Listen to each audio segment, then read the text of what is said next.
Thanks very much for staying with us. Time now for Eye on Africa with me, Georgia Calvin-Smith. Tonight, Nigeria's presidential hopefuls restart campaigning after elections, which had been due last weekend, are pushed back to this Saturday. President Muhammadu Buhari warns that police will come down hard on anyone trying to tamper with the vote. Also, South African Olympic athlete Caster Semenya heads to the Court of Arbitration for Sport, contesting proposals to force certain female athletes to chemically lower high testosterone levels.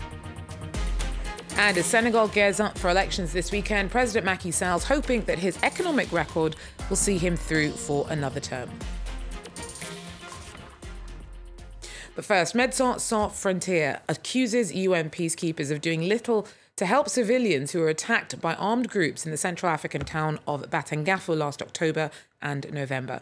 The medical charities released a report saying that MINUSCA forces failed in its duty to protect. Fighting between rival militias displaced more than 20,000 people from around Batangafo. More than 10,000 took refuge in the MSF compound. Zigoto Chaya tells us more. The report says that more than 40 people were interviewed and their testimonies pointed at the passivity of the MINUSCA's battalion that was stationed in Batangafo during the attacks on the IDP camps on October 31st and November 6th. These attacks led to the displacement of nearly 25,000 people, and according to the head of missions for Doctors Without Borders in the Central African Republic, these serious accusations raise questions on the role of the peacekeeping mission of the MINUSCA in the Central African Republic. When there are attacks against the people, despite the presence of a peacekeeping mission like the United Nations, we need to talk about it, as we are doing now. And also, we need to see what we can do differently so that people can be protected. We contacted the MINUSCA and they did not want to react to the accusations at the moment. Doctors Without Borders also made it clear that they are in no position to suggest to MINUSCA how they should have responded to the outbreak of violence in Batangafo. However, during the attacks, the personnel of Doctors Without Borders were able to see MINUSCA soldiers standing like, I quote, passive spectators near the attackers. We've got to try there for us. Now, Nigeria's electoral commissions greenlit the resumption of campaigning ahead of presidential polls that have been rescheduled for this Saturday. They had been due last Saturday, but were postponed on the morning of voting. President Muhammadu Buhari is running for re-election in a close race against his main rival, former Vice President Atiku Abubakar. Buhari has accused INEC, the Electoral Commission, of incompetence. The delay means political uncertainty and is bad news for the Nigerian economy.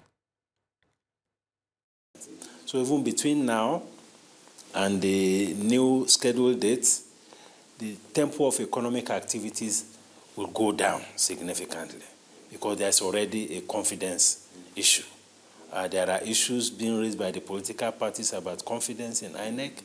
There are issues being raised by other stakeholders about confidence in INEC.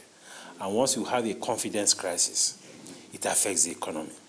Well, Samuel Okoye tells us more about voters' reaction to the postponement. Well, voters were quite angry, and even up to now, people are very much unhappy, given that a lot had gone in. Many people traveled to vote, and only to arrive at their destination to hear that the elections had been postponed.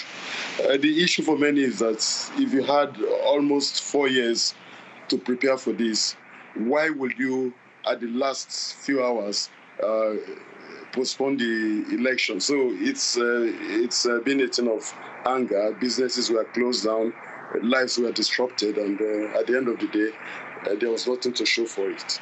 So why was it necessary? Both sides are blaming each other. Is there any indication that any kind of political pressure was brought to bear to force a postponement? Well, there is nothing to show that there was a political force, even though the opposition, the main opposition party, the PDP, said it was something arranged from the top. But so far, we've not seen any indication. And we have a situation where the parties are not just blaming each other. The electoral body is also having its own version of what happened. So it's quite confusing that you have three versions, the electoral body, the two political parties. We are definitely not sure, but I mean, maybe we could believe what the electoral body says, that logistics problems, they couldn't distribute the materials on time. But beyond that, I mean, it's the issue of whether there was an intention for malpractices, and that was what caused the delay. So we heard earlier the head of the Lagos Chamber of Commerce expressing his concerns. Has this caused a crisis of confidence in the Nigerian economy?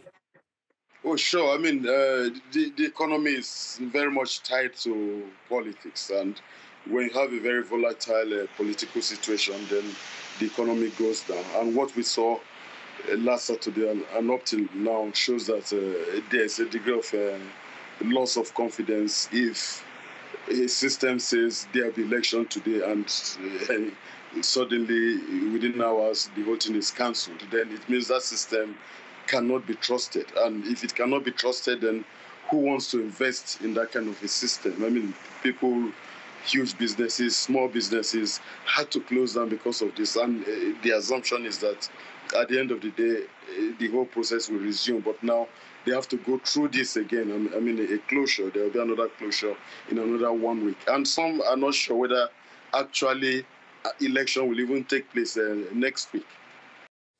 Zimbabwean opposition figure Tendai Biti's been convicted of declaring false results. Last July, he announced that his party's leader, Nelson Chamisa, won disputed elections.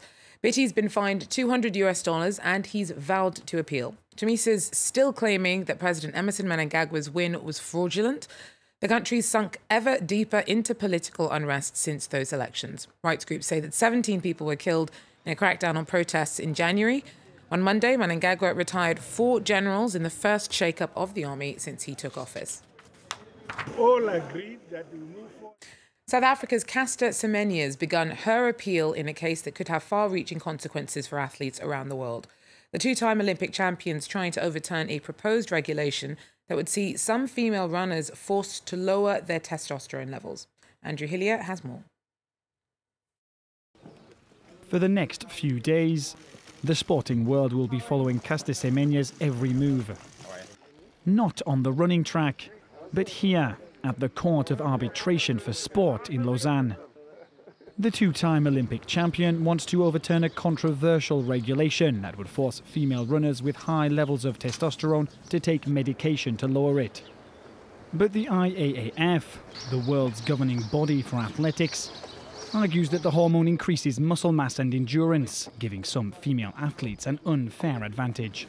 The core value for the IAAF is the empowerment of girls and women through athletics. The regulations that we are introducing are there to protect the sanctity of fair and open competition, and that's really what we're here to defend.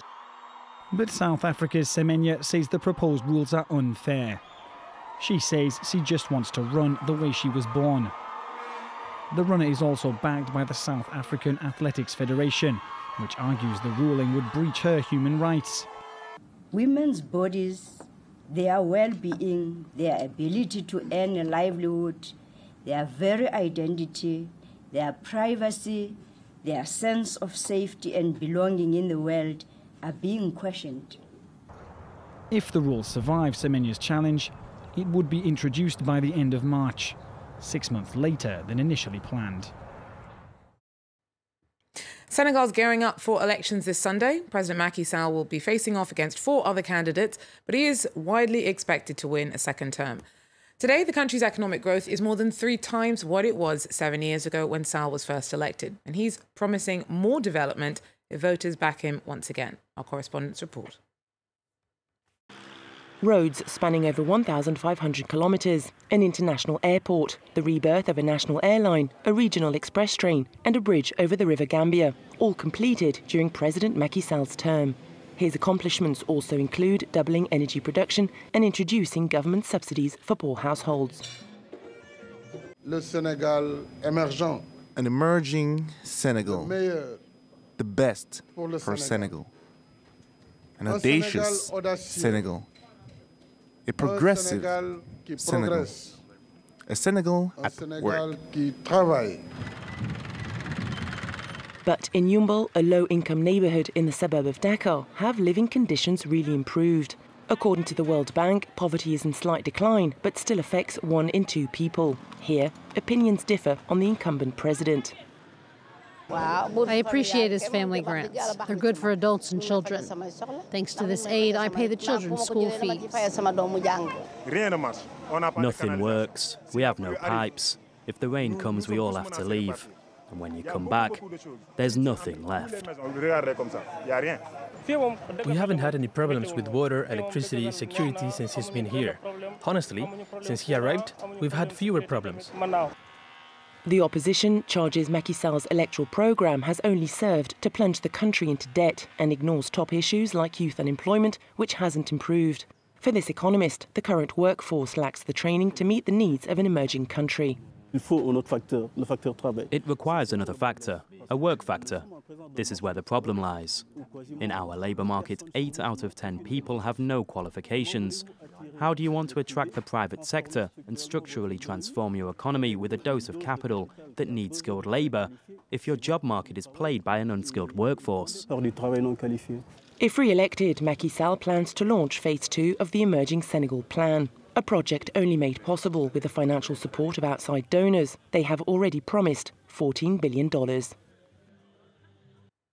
Well, that's it for Eye on Africa for now. Thanks for joining us, and do so again if you can. Take care.